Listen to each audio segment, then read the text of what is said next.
Hello and welcome to Teaching with Google. My name is Janine Diddle-Uzzi and I'm Director of Faculty Programs at the Associated Colleges of the South. As promised, now that you have a Gmail account and a Google Plus profile page, we can start working with a community.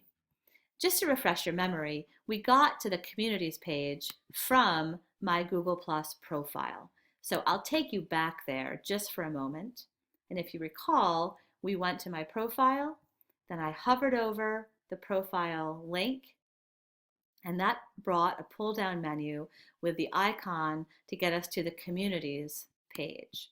So I'll click on Google Communities again.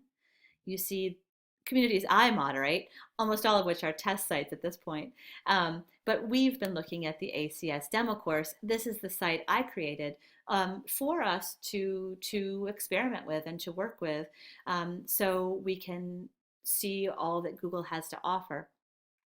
Before we do that, though, let's build a new community from scratch.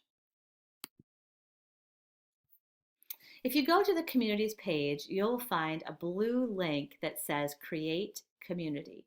And this is how you create a new community from the very beginning. The first thing Google asks is whether your community is public or it's private. When I'm working with students, I always select the highest privacy settings possible. So I would suggest that you say private, only invited members can join the community and see what's shared in it. Once you select private, you'll be asked to name your community, and you'll also be asked one additional question. Can people doing a general web search find your community? And again, you could say, yes, people can find it and ask to join, in which case you could prompt your students to ask you to join. But I would recommend that you hide it from searches, and that way you can invite students yourself and restrict visibility of your work from the general Google population. So I am now on ACS Demo Site 7. So we'll call that course by this riveting name, and we'll create our community. One great thing about Google is that once you get to the next step, you are prompted to do everything you need to begin to make this a living site that your students will want to visit. Right now, what you're looking at is a shell, and it's a shell that you will build from scratch. And so Google says, congratulations, now just fill in a few more details, click done, and you'll be well on the way to creating your community. So first, we're asked to add a descriptive tagline. So we'll do that. We'll just say, fun with Google. This is an optional part of the building, but anything you can do to make your online teaching site more appealing to students, more fun, anything you can do to give it personality really helps students be engaged. Then you'll pick a photo. If I were teaching art history, I might pick a photo of the Pantheon. I might pick a photo of a Greek vase.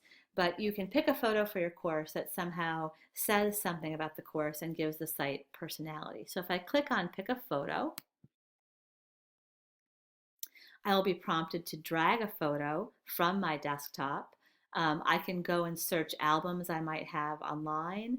I could use a webcam to take a picture of myself if I want to use a picture of myself, or I can select a photo from my computer. I can click that, select a photo from my computer, and then look at all my downloads and perhaps select a picture of the sunset or a Greek trireme. It will cancel out of this for now. Once you've uploaded a photo, you'll be prompted to fill out the About section with guidelines and relevant links. So if you said about this community, you might say something like,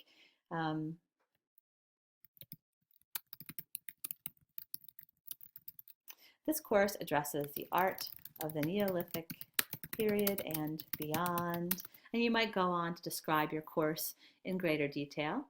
And then, this is the most important part, in my opinion, you are asked to add discussion categories to guide conversations. So, on the left-hand side of the menu, you see arrow discussion. And if you click on that word discussion, you can edit, change that category to be named whatever you like. The way you organize and name your categories is the way you organize and name your course and the way you guide students' progress through that course. So students will see the menu at the left side of your community as the organization for the course. So it's very important that you plan this and think about it. But the great thing is you can edit and change your categories at any time in the building of the site. So I like to start students with a link that says start here. And then I would probably add a category called syllabus. And then I would probably add a category called weekly schedule. When I'm teaching online, I like to do group work.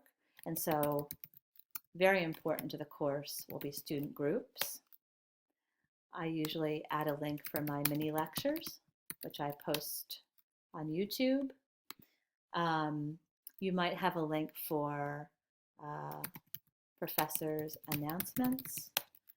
Often you'll want a link for web resources. And under web resources, you can link to any resources that you think students might use for the course. You can even have a category item where students upload assignments. And then you can give students a schedule week by week. So you could have week 1, week 2, and so on. Okay. So you can see that I'm building a menu where students will go, and these are all clickable links for students that will take them to pages that you and they will build together to create the course. Let's just pretend we're done. Here we are, done. Once I tell Google I'm done, it tells me that the community is saved and prompts me to invite people. So I will say, please join us. Here's my invitation. And I will just invite myself at my ACS address. Okay. And then I will send this invitation to myself. And we'll see if I respond. Okay, well then it says members 1, that's me, the creator. And then when I receive an email to my colleges.org account, I will join the site at that time. So here we are. We've created our first Google Community site, and you can see that it looks very much as a shell like the ACS demo course I created.